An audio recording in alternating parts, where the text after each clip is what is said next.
Dear friends, welcome to Biblical Parivartana. Once again, welcome to Daily Devotions. దేవుని ప్రేమ ఇదిగో October 28వ తారీఖు చెందినటువంటి వాక్య భాగం 2వ రాజులు 9వ అధ్యాయం. ఇవి 37 వచనాల దాకా ఉన్నాయి కాబట్టి అంత చదవము. మొదటి 10 వచనాలు చదువుకుందాం. దానిలో ముఖ్యమైనటువంటి విషయం, గమనించాల్సినటువంటి విషయం ఏంటంటే, ఏ ప్రవచనం కూడా మన నైతిక బాధ్యతను కానీ దేవుని ఎడల విధేయతను కానీ కొట్టివేయలేదు. ఏ ప్రవచనం కూడా మన బాధ్యతని, నైతిక బాధ్యతని, దేవుని ఎడల మనం చూపించాల్సినటువంటి విధేయతను కొట్టివేయలేదు. ప్రార్థన చేసుకుందాం. May the words of my mouth and the meditation of our hearts be acceptable in thy sight, our rock and redeemer. ఆమేన్. దావీదు అభిషేకమును ఇక్కడ ఈ అధ్యాయంలో ఉన్నటువంటి యెహూ అభిషేకంతో పోల్చుట యోగ్యకరంగా ఉంటుంది.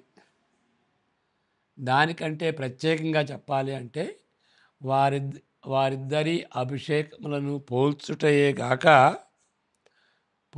అభిషేకించబడిన తర్వాత దాని అనంతరం జరిగిన సంగతులను పోల్చుట ఉపయోగకరంగా ఉంటుంది. చదువుకుందాం వాక్య భాగం. 2వ రాజులు 9వ అధ్యాయం మొదటి 10 వచనాలు. అంతటా ప్రవక్తయగు ఎలీషా ప్రవక్తల శిష్యులలో ఒకరిని పిలువనంపించి అతనితో ఇట్లనెను, నీవు నడుము బిగించుకొని ఈ తైలపు గిన్నె చేత పట్టుకొని రామాత్ గిలియాద్నకు పోయి అచ్చట ప్రవేశించినప్పుడు నింషీకి పుట్టిన యెహోషాపాతు కుమారుడైన యెహూ ఎక్కడనున్నాడని తెలుసుకొని, యెహోషాపాతు కుమారుడైన యెహూ ఎక్కడ ఉన్నాడని తెలుసుకొని అతనిని దర్శించి అతని సహోదరుల మధ్య నుండి అతనిని చాటుగా రప్పించి లోపలి గదిలోనికి అతనిని పిలుచుకొని పోయి తైలపు గిన్నె తీసుకొని అతని తల మీద తైలము పోసి, నేను నిన్ను ఇశ్రాయేలు మీద పట్టాభిషిక్తునిగా చేసితినని యెహోవా సెలవిస్తున్నాడని అతనితో చెప్పి, ఆలస్యం చేయక తలుపు తీసి పారిపోము. యవ్వనుడైన ఆ ప్రవక్త పోవలనని బయలుదేరి రామత్ గిలియాదునకు వచ్చినప్పటికీ సైన్యాధిపతులు కూర్చుని ఉండిరి.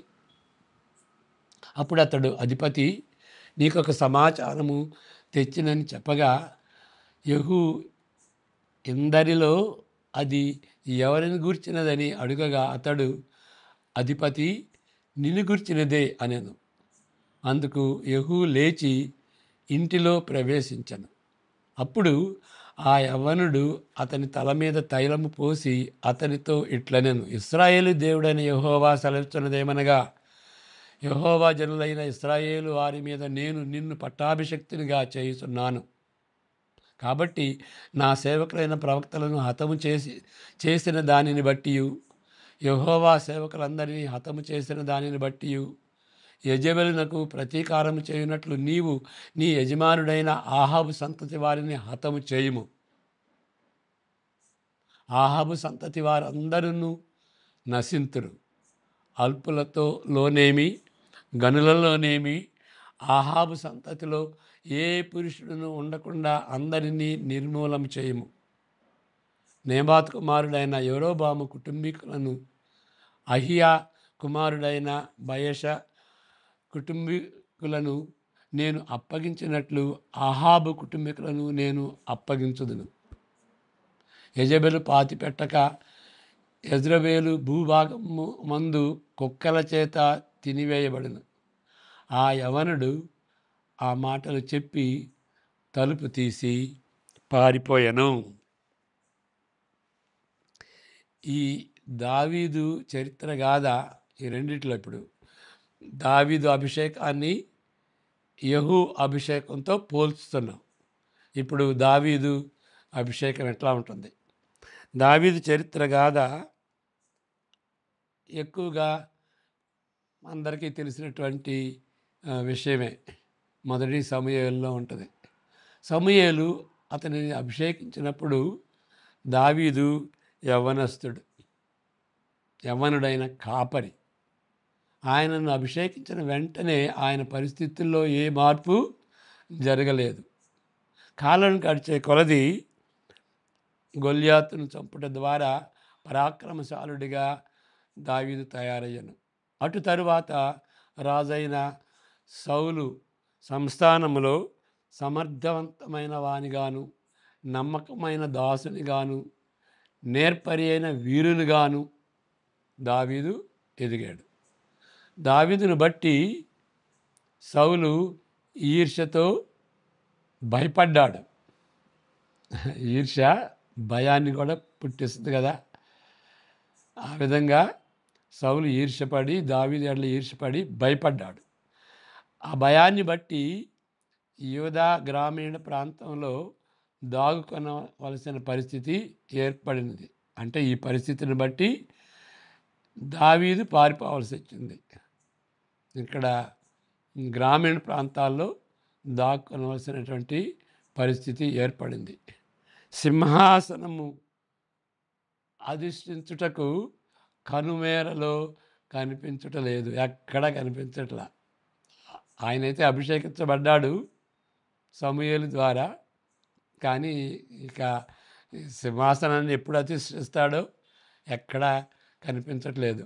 ఇప్పుడు ఆయన గ్రామీణ ప్రాంతాలకు వెళ్ళి దాగుకోవాల్సినటువంటి పరిస్థితి వచ్చింది. దేవుని సర్వాధికారం చొప్పున, ఇది చాలా ముఖ్యమైనటువంటి మాట, దేవుడు సర్వాధికారి. ప్రతిదాన్ని, మంచి చెడుగు కీడు, ప్రతిదాన్ని కూడా ఆయన ఆయన దాని వెనుక ఆయన హస్తం ఉండి దానిని మార్చగలడు. ఏ విధంగా మార్చగలడంటే ఆయన యొక్క మంచి చిత్తాన్ని నెరవేర్చుకోగలడు. అది దేవుని యొక్క సర్వాధికారం అంటే. దేవుని సర్వాధికారం చొప్పున సౌలును చంపుటకు విచిత్రమైన 2 అవకాశాలు దొరికినప్పటికీ తనను తాను నిగ్రహించుకున్నాడు దావీదు. సౌలుని చంపల, అందరికీ తెలిసినటువంటి విషయం ఇది. నిజానికి తాను తాకని పనిని చేయుటకు తన సొంత ప్రజలు సిద్ధంగా ఉన్నప్పుడు వారిని కూడా దావీదు ఆపివేసేసాడు, నో చంపొద్దని.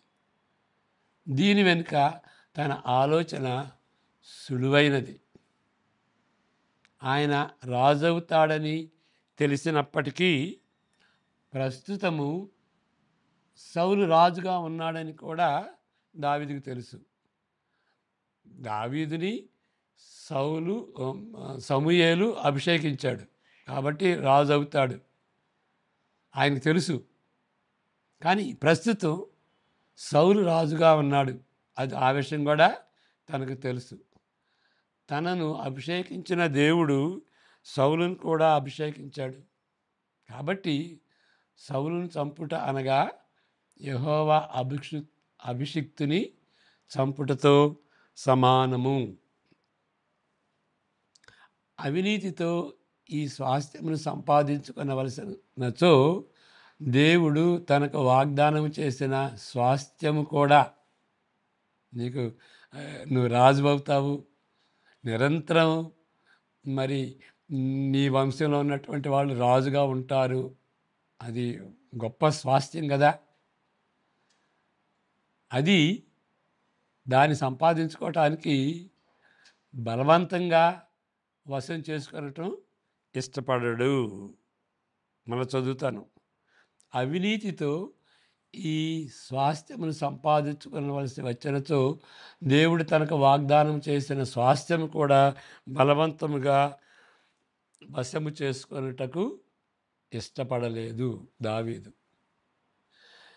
సింహాసనమును దేవుడు తనకు వాగ్దానం చేసెను, దానికి ప్రస్తుతమున్న ఆటంకమును దేవుడే తొలగించాల్సినటువంటి బాధ్యత కూడా దేవుడే తొలగించాలి. ఆ బాధ్యత కూడా దేవునిదే. అంతేగాని దావీదు మాత్రము కుట్రతో హత్య చేయుటకు ఇష్టపడలేదు. బా శభాష్ అని చెప్పాలి కదా దావీదు గురించి.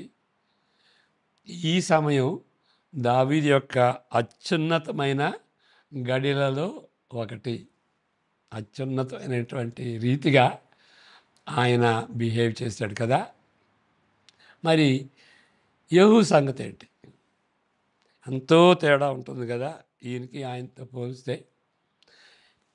యెహూ అభిషేకించబడినప్పుడు దుష్టుడైన ఆహాబు కుటుంబమును హతమార్చవలసిన బాధ్యతను ఆయనకి అప్పగించాడు. కానీ మరి ఏంటి దేవుడే చెప్పాడు కదా ఆయన హతం చేయమని. కానీ దేవుని గ్రీన్ సిగ్నల్ కొరకు, ఆ టైం కొరకు యెహూ కనిపెట్టలేదు. ఆయన దృష్టిలో ఇక అభిషేకించాడు కదా, అదే గ్రీన్ సిగ్నల్గా ఎంచుకున్నాడు. కానీ ఆ టైం కోసం ఆయన వేచి ఉండలేదు. క్రూరత్వమునకు పలు హత్యలకు వెంటనే తన అభిషేకము పురికొల్పినది. అభిషేకించాడు కదా, ఇక ఏదన్నా చేయొచ్చు, హత్య చేయొచ్చు అని అనుకున్నాడు. అంతేకాదు దౌర్భాగ్యపు ఆహాబు కుటుంబం ప్రారంభించిన విగ్రహాధనను అంతం చేస్తానని నీతి మాటలు చెప్పాడు. ఓకే, ఇది చదువుకుందాం. కానీ తన హృదయమే రెండు చెడు కార్యాలకు పాల్పడి మోసపోయినది. యెహోరాము రథము త్రిప్పి అహజ్యా ద్రోహము జరుగుతున్నదని అహజ్యాతో చెప్పి పారిపోయాను. ఓకే, ఇక్కడ అంతం చేస్తానని నీతి మాటలు చెప్పి ఆయన చెప్పాడు. తన హృదయమే రెండు చెడు కార్యాలకు పాల్పడినది. అంటే విగ్రహారాధనని నిర్మూలన చేస్తానని నీతి మాటలు చెప్పాడు, కానీ ఆయనే విగ్రహాలని ఆరాధించాడు. ఎట్లా? మొదటిది, ఈ రెండు చెడు కార్యాల్లో మొదటిది, తనకు అడ్డుగా ఉన్న ఇశ్రాయేలు రాజును హతమార్చుటయేగాక అవకాశం దొరికినప్పుడు ఏ విధమైన ప్రవక్త అనుమతి లేకయే యోధారాజు అయిన అహజ్యాను కూడా చంపాడు. అహజ్యా ఎవరు? దక్షిణ దేశంలో ఉన్నటువంటి ఆ రాజు. ఆయన ఇశ్రాయేలు ఉత్తర దేశానికి సంబంధించినటువంటి రాజు. మరి ఆయన ఇశ్రాయేల్ రాజునే చంపాలి కదా. అట్లా కాకుండాను దక్షిణ రాజ్యంలో ఉన్నటువంటి ఆ అహజ్యాన్ని కూడా ఆయన చంపాడు. 27, 28, 29 చదువుకుందాం.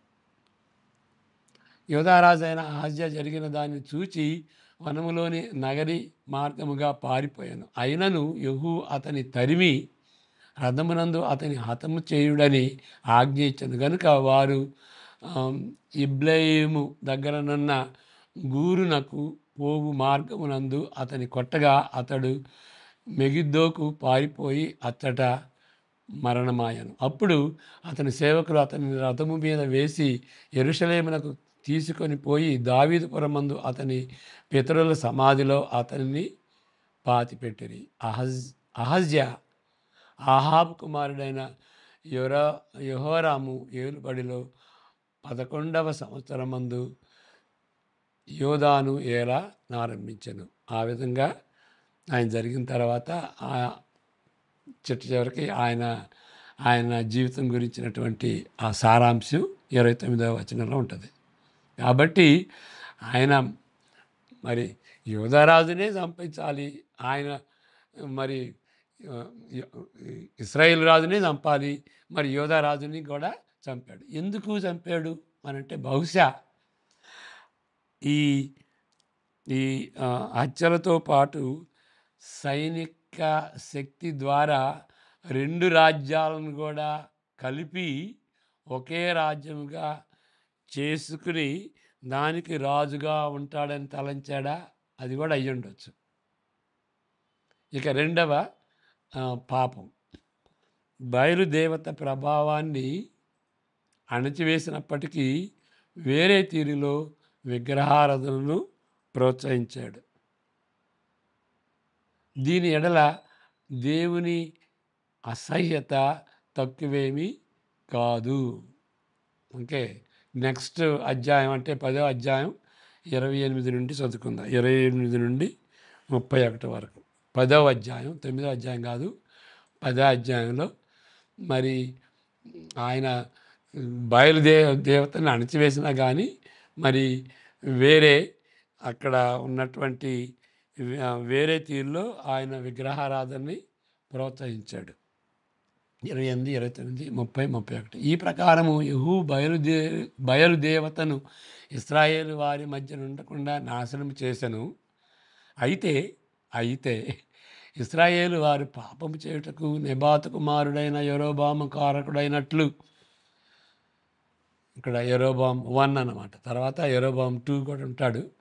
యరొబాము కారకుడైనట్లు యెహూ కూడా అందుకు కారకుడై బేతేలు, దాను అను స్థలములందున్న బంగారు దూడలను అనుసరించుట మానలేదు. మరి ఈయనేం చేశాడు? కావున యెహోవా యెహూతో నీలాగు సెలవిచ్చను, నీవు నా హృదయాలోచన అంతటి చొప్పున ఆహాబు కుటుంబీకులను చేసి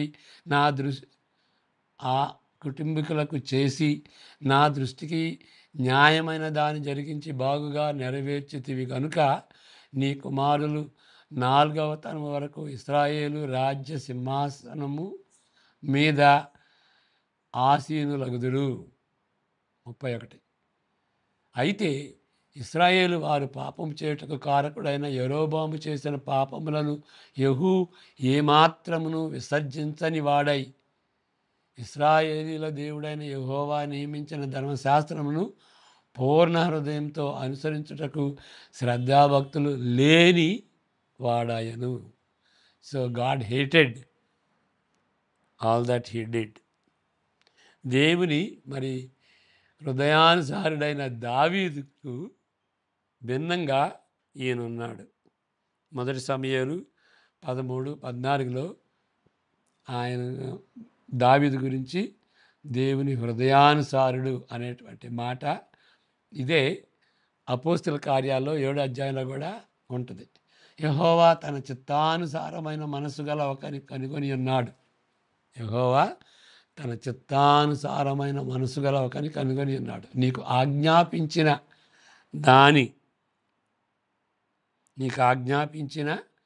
దాని నీవు గైకొనకపోతేవి కనుక యెహోవా తన జనుల మీద అతనిని అధిపతిగా, అంటే సౌలుకు బదులుగా దేవుడు దావీదుని నియమిస్తున్నాడు. ఎందుకంటే దేవుని చిత్తానుసారమైన మనస్సు కలవాడు అని. దేవుని హృదయానుసారుడు. వేరే మాటలు చెప్పాలంటే ఇక్కడ అపోస్తల కార్యాలు 7లో చెప్పినటువంటి రీతిగా ఆయన దేవుని హృదయానుసారుడు. అసలు ఆయనతో పోల్చలేము. అలాంటి వ్యక్తితో యెహూని ఎట్లా పోల్చగలం? ఇశ్రాయేలు వారు పాపము చేయుటకు కారకుడైన యరొబాము చేసిన పాపములను యెహూ ఏమాత్రమును విసర్జించిన వాడాయను. ఇక్కడ చూడండి, ఇక్కడ ఎవరైతే మంచి రాజులుగా దక్షిణ రాజ్యంలో ఉంటారో వాళ్ళు మంచివాళ్ళు అని ఎట్లా తెలిసింది అని అంటే, దేవుని దృష్టిలో మంచివాళ్ళు. ఇంకొక వివరణ ఏంటి అంటే, దావీదు చేసినటువంటి రీతిగా వాళ్ళు చేశారు. హృదయానుసారుడైన దావీదు చేసినటువంటి రీతిగా వాళ్ళు ప్రవర్తించారు. మరి యెహూ సంగతి ఏంటి? యరొబాము చేసిన పాపం వలె ఆయన చేశాడు అని మనం చూడగలుగుతాం. దీని పాఠం చాలా ముఖ్యమైంది. ఒక వ్యక్తి ఆయన యథార్థతను, నైతిక బాధ్యతను, విశ్వాసంతో కూడిన విధేయతను, ఇక్కడ ఏంటి, యథార్థతను, నైతిక బాధ్యతను, దేవుని ఎడల విధేయతను ఏ ప్రవచనం కూడా కొట్టివేయలేదు. ఇది గురి మంచిదైనప్పటికీ దాని చెడు మార్గమును సమర్థించలేదు. ఒక గురి ఇది అనుకోండి, మరి ఆ గురి ఇక్కడికి వెళ్ళటానికి దానికి మార్గం కూడా సరిగా ఉండాలి. గురి మంచిదైతే సరిపోదు, దీని మార్గం కూడా సరిగా ఉండాలి. సో ది ఎండ్ అంటే గురి, end will not justify the means. ఇది మంచిది కాబట్టి ఇది కూడా ఏ విధంగానే చేస్తే సరిపోద్ది అని అనుకోవటానికి వీలేదు. ఇది మంచిగా ఉండాలి, ఈ మార్గం కూడా మంచిగా ఉండాలి. అది మనం గమనించాల్సింది. అదొక విషయం. ఇక్కడ ఏంటంటే ఏ ప్రవచనం కూడా మన నైతిక బాధ్యతను, దేవుని ఎడల విధేయతను కొట్టివేయలేదు. ఎవరో ప్రవచనాలు చెప్పవచ్చు, నేను ప్రార్థన చేశానండి ఈ విధంగాని, మరి మన బాధ్యత ఏంటి? కాబట్టి ప్రవచనం చెప్పింది కాబట్టి మనం ఇష్టం వచ్చినట్టు చేయకూడదు. అది చాలా మన బాధ్యత, నైతిక బాధ్యత, దేవుని ఎడల విధేయత. అది ఎట్లా తెలుస్తుంది? ప్రవచనం అయితే ఎవరో చెబుతారు మనకి, మరి ఇది ఎట్లా తెలుస్తుంది? మన బాధ్యత వాక్యం చదువుకోవాలి. కాబట్టి వాక్యానికి ఎక్కువ అధికారం ఉంది. వాక్యానికి వ్యతిరేకంగా ఏ ప్రవచనం ఉండినా కానీ అది సరైన ప్రవచనం కాదు. కాబట్టి దేవుని వాక్యం చదువుకోవాలి. మన బాధ్యత ఏంటి, నైతిక బాధ్యత ఏంటి, దేవుని ఎడల ఏ విధంగా విధేయత చూపించాలి అనేటిది బైబిల్ చెప్పుద్ది. దానికి వ్యతిరేకంగా ఏదన్నా ఉండని, దేవుడు ప్రవక్త చెప్పాడు, ప్రవక్త చెప్పని, ఎవరు అన్నా చెప్పని, ఎవరైనా సలహాలు ఇవ్వని, పాస్టర్ కానీ, బిషప్ కానీ, ఆర్చ్ బిషప్ కానీ, ఎవరని చెప్పినా సరే. కాబట్టి దేవుని వాక్యం చదువుకోవాలి. మరి దేవుని వాక్యం చదువుకుంటే ఆయన కూడా వాక్యం చెప్తున్నాడు కదా. కాబట్టి దేవుని వాక్యాన్ని సరిగా మనం అర్థం చేసుకోవాలి. కాబట్టి రైట్ ఇంటర్ప్రిటేషన్ చాలా ముఖ్యమన్నమాట. ఈ ధ్యానాల్లో మనం చేస్తుంది అది. కనీసం ప్రయత్నం చేస్తున్నా సరైన తీరులో వాక్యాన్ని అర్థం చేసుకోవాలి. అప్పుడు ఇక ఏ ప్రవచనాలు, ఏ అద్భుతాలు, ఇక అవన్నీ సెకండరీ అన్నమాట. ఇది నంబర్ 1.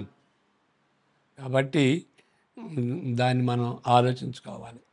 ఇంకొకటి ఏంటంటే గురి మంచిదైనా కానీ దానికి అక్కడికి ఆ గురిని చేరేటువంటి మార్గం కూడా మంచిగా ఉండాలి. చెడు మార్గం మంచి గురిని సమర్థించలేదు. ప్రార్థన చేసుకుందాం. యెహోవా నిన్ను ఆశీర్వదించి కాపాడును కాక, తన సంధిని కాంతిని నీపై ప్రకాశింపచేసి నిన్ను కరుణించును గాక, తన సన్నిధి కాంతిని నీపై ఉదయింపజేసి నీకు సమాధానం కలుగజేయును గాక. ఆమేన్. God bless you.